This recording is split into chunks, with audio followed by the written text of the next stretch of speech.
네, 안녕하세요. 말씀은 삶으로, 삶은 예배로, 차에서 묵상하는 남자, 차묵남, 김바울 선교사입니다. 사와디캅. 네, 여러분 드디어 저희가 지난주에 태국 롬삭에 있는 루타이틱이라는 학교에 한국어 교사로 첫 출근과 첫 수업을 했습니다.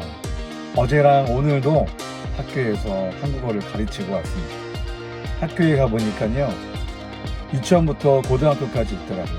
그래서 전교생이 1,300명 정도 되는 아주 큰 학교였습니다. 학교가 시골에 있다 보니까 외국인들이 많지 않다 보니 저희를 보고 굉장히 신기하게 쳐다보더라고요. 르타이티 학교는 기독교 학교입니다. 그래서 매일마다 전교생이 모여서 말씀을 듣고 기도로 시작을 합니다. 너무 감사하더라고요. 그런데 예수님을 믿는 친구들은 거의 없었습니다. 저희가 이 학교에 간 목적은 한국어를 가르치는 것이 목적이 아닙니다. 비자 때문도 아닙니다. 아이들과 만남을 통해 예수 복음을 전하는 것이 저희들의 목적입니다. 비록 출근 시간이 왕복 5시간이나 되지만 감사하게도 그렇게 피곤하지 아니하고 길게 느껴지지 않더라고요. 하나님께서 저희 부부에게 허락하신 이 귀한 기회를 놓치지 않고 태국의 다음 세대가 우상을 버리고 복음의 일꾼이 될 수 있도록 기도해 주시기 바랍니다. 오늘 말씀 나누도록 하겠습니다. 오늘 말씀은 사도행전 2장 6절부터 13절까지 말씀입니다. 성령을 받은 120명의 성도들이 방언으로 말하기를 시작했습니다. 어떤 말로 시작했습니까? 하나님의 큰 일에 대해서 각 지역의 방언으로 말하기 시작했다고 했습니다. 이때 하나님의 큰 일을 듣고 두 가지 반응을 하게 됩니다. 첫째는 크게 놀라고 당황을 합니다. 둘째는 새 술에 취하였다라고 조롱하게 됩니다.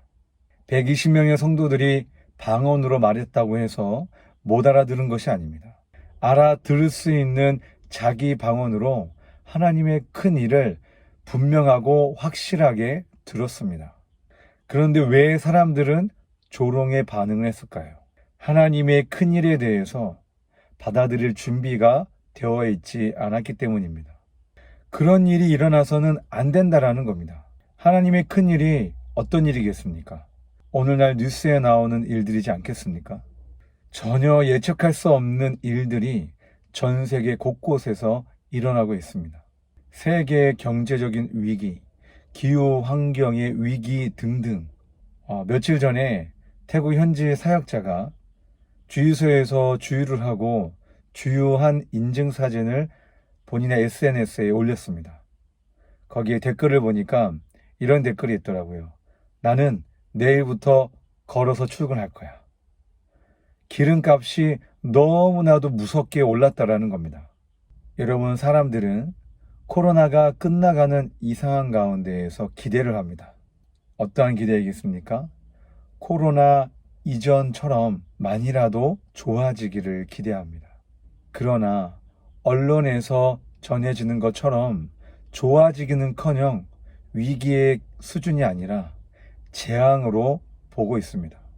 여러분, 반드시 기억해야 할 것은 이 세상은 말씀대로 흘러가고 있다는 것입니다. 마태복음 24장 6절에서 8절의 말씀을 보면 난리와 난리의 소문을 듣겠으나 너희는 삼가 두려워하지 말라. 이런 일이 있어야 하되 아직 끝은 아니니라.